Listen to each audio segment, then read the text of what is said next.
You know, Christmas is supposed to be a sumptuous feast that everyone eats together. Moderation is fine, but I feel sorry for my son. You may not know this, but when it's Christmas, I think chicken should be more fitting. Holly, my mother-in-law in a mocking voice, refused to eat the meal I had prepared for her. Immediately thereafter, my husband got up from his seat and took away the meal in front of my mother-in-law. I'm cutting off my ties with you. What? My husband announced shortly, leaving my mother-in-law in a daze. We left my parents-in-law's house. I'm Nicole, 30 years old, and I work in an office at a company. My husband Barry is 31 years old and works for another company. We have known each other since we were children. Barry's father is a corporate executive, and his mother is a housewife, but when he was a child, his mother was often away from home for certain reasons, so we often took care of him at home. Because of this, Barry was well liked by my parents before we started dating, and Barry was also very fond of my parents. We were together all the time, and although there were times when we both went out with different people, we naturally started dating and got married. People around us were very excited about our marriage. I knew you two would get married. We were embarrassed, but happy about the fact that we were married. However, my mother-in-law was the only one who was opposed to our marriage. The reason was that I had grown up without a mother, and also because Barry was supposed to be matched with a young lady who knew my mother-in-law. It was my mother-in-law's idea to marry him off, but Barry and my father-in-law ignored it. My mother-in-law directed her anger at me. My mother passed away due to illness when I was in junior high school. But then my mother-in-law looked at my family this way. Women raised by a single parent are more likely to cheat on their husbands. They will not be able to do the housework and child-rearing properly that their mothers should have taught them. And other such groundless things she had said to me while hiding behind Barry and my father-in-law. My mother-in-law's family had been landowners for a long time, and the young lady that she wanted Barry to marry came from a family with a good background. She said that it would be better for Barry to marry her than me, who grew up in a single-parent household. It was for Barry's own good, she said, and treated me like an obstacle. At first, why don't you think about marrying Nicole after you meet the young lady I know? There's no need to be so hasty. She casually expressed her objection, but Barry did not seem to listen to her, so she began to speak more and more forcefully. Why are you marrying a girl with a single parent? Your mother found you a wonderful lady. Barry's mother said to him right in front of me. Barry was furious. I'm not interested in that woman. And I don't care if Nicole has only one parent, or if she's an orphan, or if she had both parents. Don't ever say that crap again. Since she got told off by him forcefully, she hid away from him, but still continued to repeatedly harass me. You need to get off your butt and leave Barry. If you love Barry, then get out of his sight so he can be happy. She kept saying, happiness is not something to be decided by the parents. You say I can't do my chores because I was raised by a single parent, but I was the one who took care of the house while my father was at work, so don't worry. I countered my mother-in-law's words, but the fact that she called and even went as far as to belittle my father and tell me to leave Barry, I decided to discuss this with him. As a result, we had no choice but to stay strong until the wedding, but after that, we would keep our distance from his family, except for weddings and funerals. I especially won't have anything to do with my mother-in-law. We were both settled in our jobs, and we got married when I was 25. For the next 5 years, as Barry had said, except for the occasional visit from my father-in-law, we had very little contact with them. We had a good relationship as a couple, and 1 year before Christmas, I was pregnant with our first child. We were both wondering whether or not we should share it with my in-laws. I received a letter from my mother-in-law apologizing to me. At the time, I was so sad that Barry was no longer in my care that I took it out on you. I couldn't apologize right away because I didn't know how I would look to you. I am so sorry. I was quite surprised at what my mother-in-law had written, but if she were really sorry for what she had done, I would tell Barry about it. And then, on Christmas Eve, we'll decide to go to my in-laws' house and tell them about the pregnancy. I'm still not sure if I can trust everything in her letter, but we'll have to tell them about the baby eventually. We'll see how things go this Christmas. Barry was being cautious about improving his relationship with his parents. Then, on Christmas Eve, when we arrived at my in-laws' house, my mother-in-law greeted us with a smile. She was the first to apologize to me. I'm so sorry for what happened. I've been thinking about it and regretting it for the past few years. So it was really nice to see you again like this. I was relieved to hear my mother-in-law's words and stepped into my in-laws' house as I was welcomed. That day, I spent Christmas Eve talking with my in-laws for the first time in a long time. The next day, however, an incident occurred. I was going to tell them about my pregnancy at a dinner party scheduled for Christmas Day, but I was asked by my mother-in-law, "Nicole, it's been a while. Can you help me cook?" She said, so I helped her. Although it's a dinner party, it was just my parents-in-law, my husband, and I enjoying a little luxury food and celebrating Christmas. However, my mother-in-law did not help me with the cooking. She left it to me because she said she's in a great hurry to go shopping and prepare for the dinner party. The menu had not even been decided yet, and it was only after 4 p.m. when she told me about it. I felt uncomfortable about it, but when I went to the supermarket, I found some large tacos which were on display, so I bought those. In fact, Barry and I both have fond childhood memories of eating tacos. When Barry would eat at our house, my mother would make these. It's fun and tasty when we all cook and eat together. She'd say, Barry would always remember this, even as an adult. Nicole's mother was always very attentive, so I really enjoyed eating at your house because she took care of me when I ate alone. I was able to forget how lonely I was, he told me, and I responded. It was really fun to eat tacos together, wasn't it? Thinking back on it now, it was also easy because all we had to do was prepare the ingredients. I laughed. And then the dinner party started, and I had just laid out the ingredients for the tacos on the table. My mother-in-law, who was watching me, opened her mouth and said, "Oh, you're serving tacos on Christmas?" "Yes, well, you told me about what I was going to cook a little late. I can't cook anything elaborate, and besides, in our family, tacos hold a special meaning for us. Is that bad?" You know, Christmas is supposed to be a big feast for everyone. Moderation is good, but this is not good for Barry. You may not know this, but Christmas is all about chicken. I couldn't hide my surprise at these words, and I looked at my mother-in-law's face. She was grinning and making fun of me. Then Barry stood up and took my hand. "Let's go home. I'm cutting off ties with her." "What?" Barry's words were followed by my mother-in-law and my voice, and then my father-in-law Calvin spoke up. "Holly, weren't you trying to improve your relationship with Nicole?" In response to this question from my father-in-law, my mother-in-law stared at me with a serious look on her face. She began to answer in a voice that sounded as if she was really worried about Barry. "I was going to, but this isn't going to work. You brainwashed Barry, and you're not fit to be our daughter-in-law after all. I have apologized to you, and you're still using Barry to do hurtful things to me." What? My mother-in-law's comment confused not only me, but also Barry and my father-in-law. According to my mother-in-law, she really wanted to improve her relationship with me. But she decided that it was impossible. And then, it turns out that the lady she tried to match with Barry before also got married.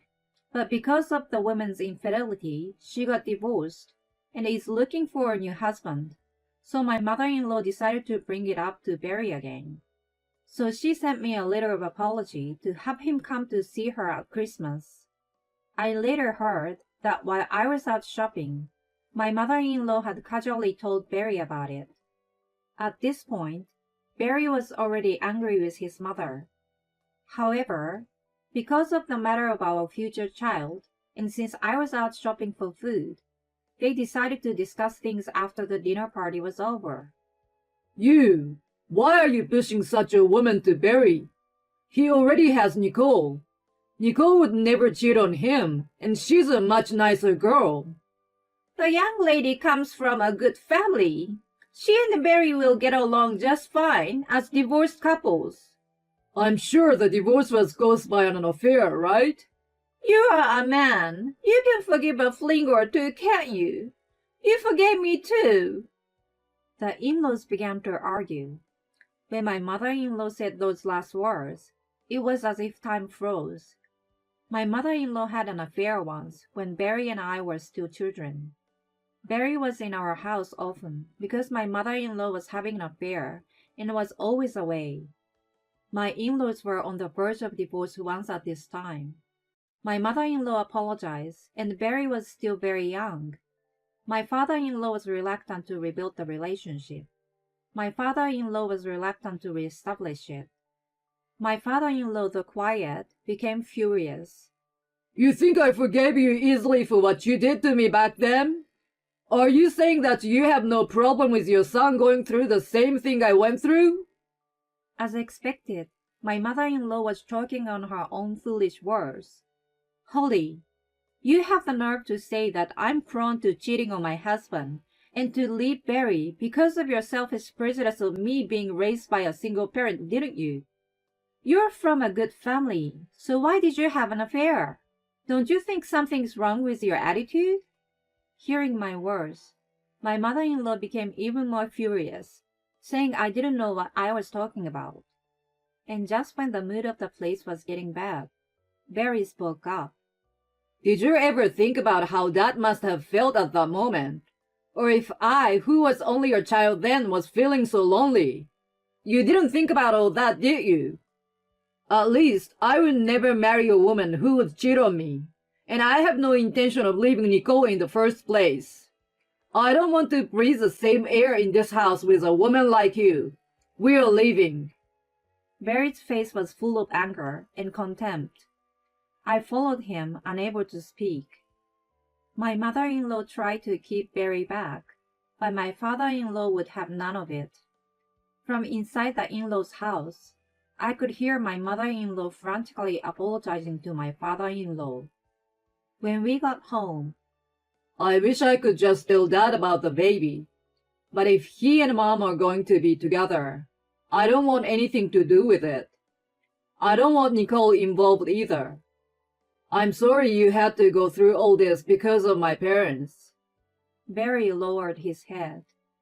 You didn't do anything wrong, and you were just their child. You're innocent. I couldn't do anything but reply. Later that evening, as we were relaxing at home, Barry received a call from his mother. Barry seems to be arguing with her.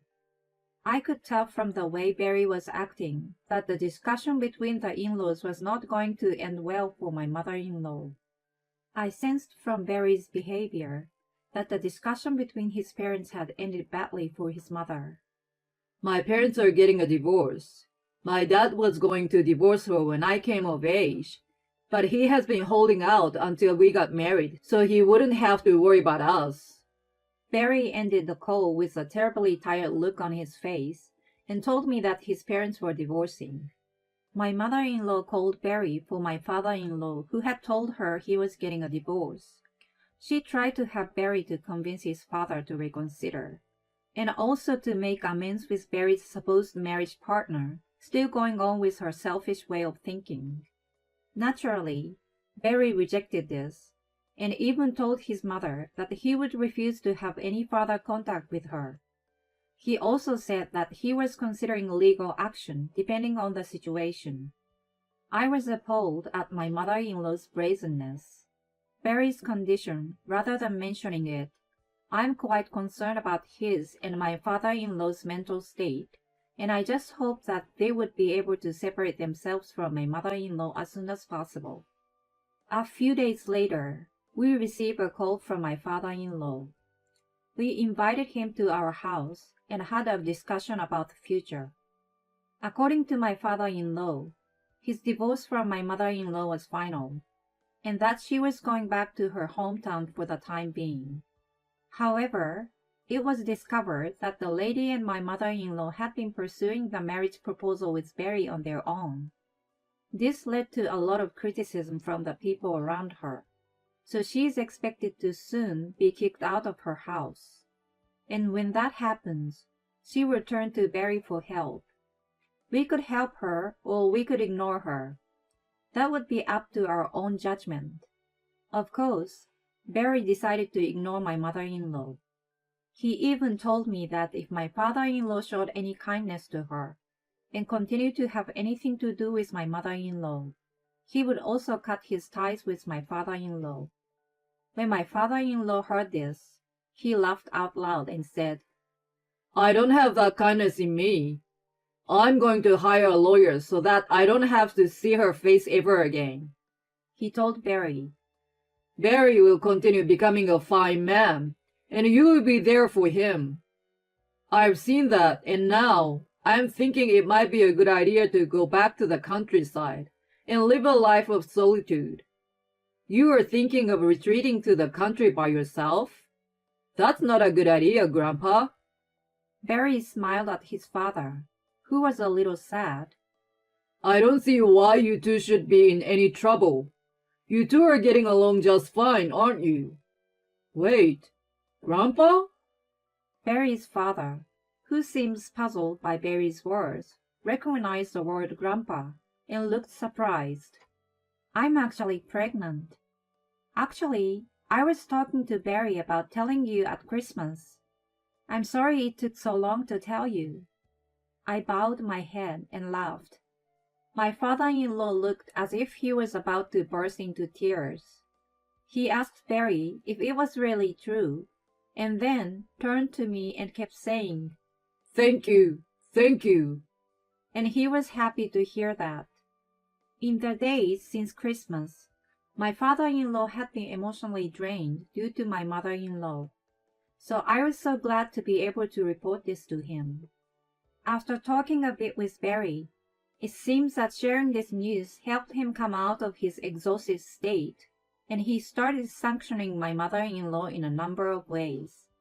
First, in order to rebuild things, he meditated on that time when she was cheating on him, demanded restitution for the use of their savings, and asked me to submit and disclose to my mother-in-law's family her bullying and verbal abuse towards me. As for that, I have given my consent, so I provided my father-in-law with a recording of what she said before my marriage and during this Christmas that I had kept in case. Upon hearing this, my mother-in-law's family members became even more critical of her. My mother-in-law, who had nowhere else to turn but her parents' home, began to spend her days under cold stares. Only once did my mother-in-law contact Barry. I don't consider you my mother anymore. I don't even want you in my life anymore. I'm talking to my lawyer, so any communication with me will have to go through him. I will no longer accept direct contact from you. He hung up the phone and blocked incoming calls from her. And of course, my in-laws divorced. As for the affair that Barry's mother had when he was a child, my father-in-law was not able to file a claim due to the statute of limitations. But he would also explain why whenever he got asked about the reason for the divorce. My mother-in-law told her own family and friends that she was getting divorced due to a daughter-in-law issue, and that she was the victim in this situation. The truth about my mother-in-law's affairs spread quickly, and she completely lost the trust of the people around her. My mother-in-law, who had always had a lot of pride, had a hard time even finding a job. My father-in-law told her that she would have a very difficult life in the future. My father was aware of the situation at the time. He said to my father-in-law, "You've been working so hard all this time." He frequently invited my father-in-law to go fishing, which was a hobby he started after becoming single.